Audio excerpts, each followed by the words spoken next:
Socioculturally, the rise of capitalism in the 50s in America and the UK provided a kind of justification for that silence and the emphasis of material development and wealth, and property and the home and the nuclear family as a balm for psychic ills that were not acknowledged and generally considered unimportant. So my generation arose out of this environment, and I think there was a fork in the road for a number of us, or forks in the road, where we took the opportunity to peek beyond the experience that we'd inherited and perceive something that acknowledges that deep grammar of being human, through the shock of, in my case, in many people's cases actually, through the shock of the LSD experience. You know, it can happen through that, or through trauma, or whatever, that breaks the continuity of lived experience as it happens through childhood and into the early teens period, which it doesn't for many. And most people, you know, they go to the pub, or you know, they go to work, or become a footballer, end up in the factory. Life goes on, they have kids.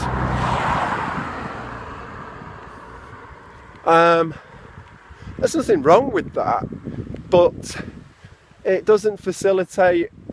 I believe that being human is about being in the nature of changing and being open to new vistas and new experiences that reframe what it means to be human and how we understand that. And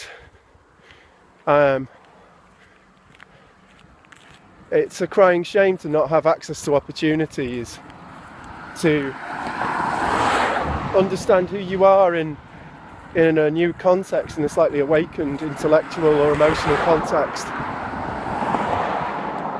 and to feel the benefits for you and for others of that extended sense of self, the capacity that you have to offer opportunities to others that you can't offer in a narrower framework, because it just doesn't occur to you to be able to offer those things. Blah blah. So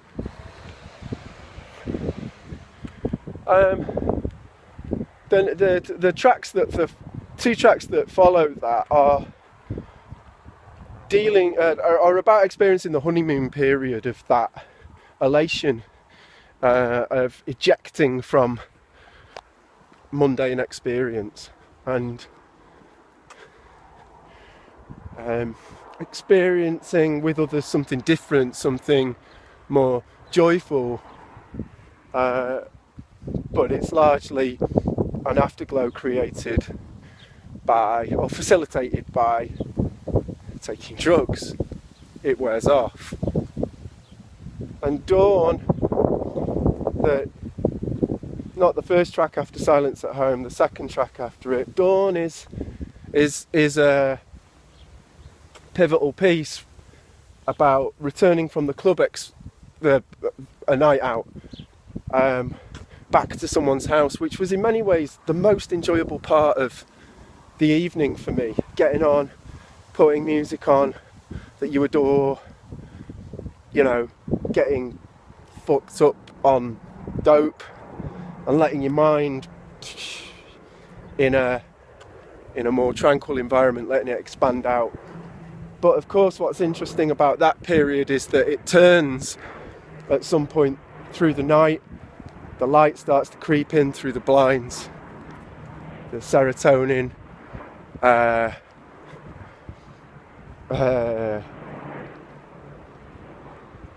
reuptake inhibition dies off and you come down and feel shit.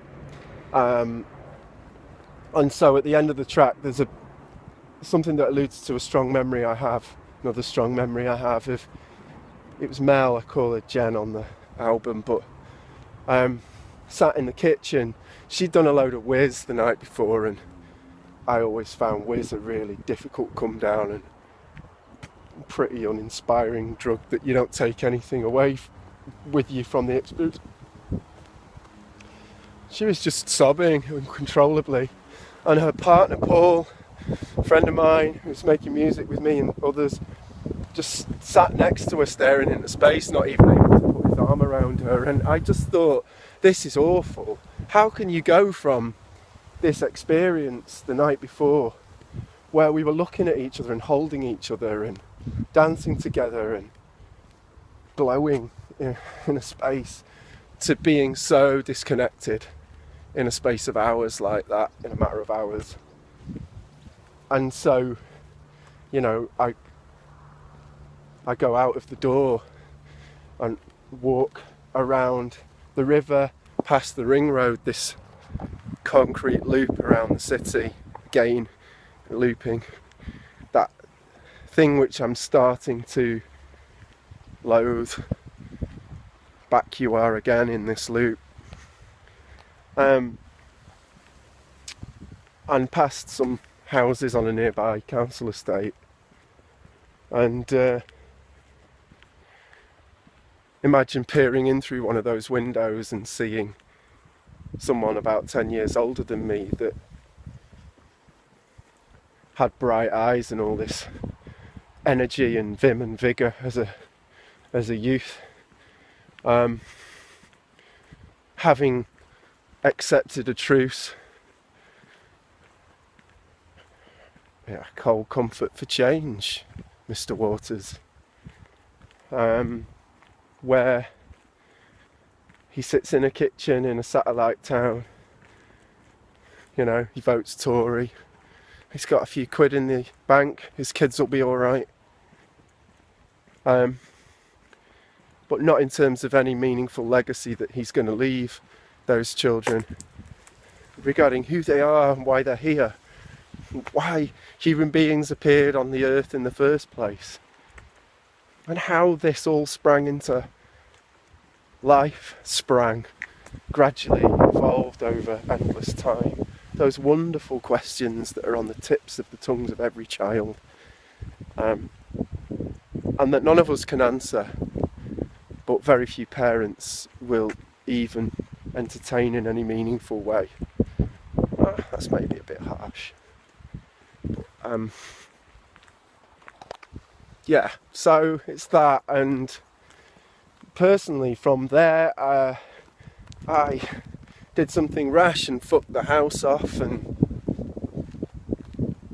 found some bright-eyed people talking about metaphysics at a meditation class with no understanding of how to critically assess whether these people were able to back up what they were saying or offer anything in the means of in the way of meaningful support. And I just leapt at it and moved into Tara Centre a few months later, having taken highest yoga tantra empowerments that summer from somebody I was told was a Buddha, apparently. Oh, there were a few of them knocking about in that tradition, according to Kelsang Jamyang, who was my teacher, you know, Ken Rab, his teacher.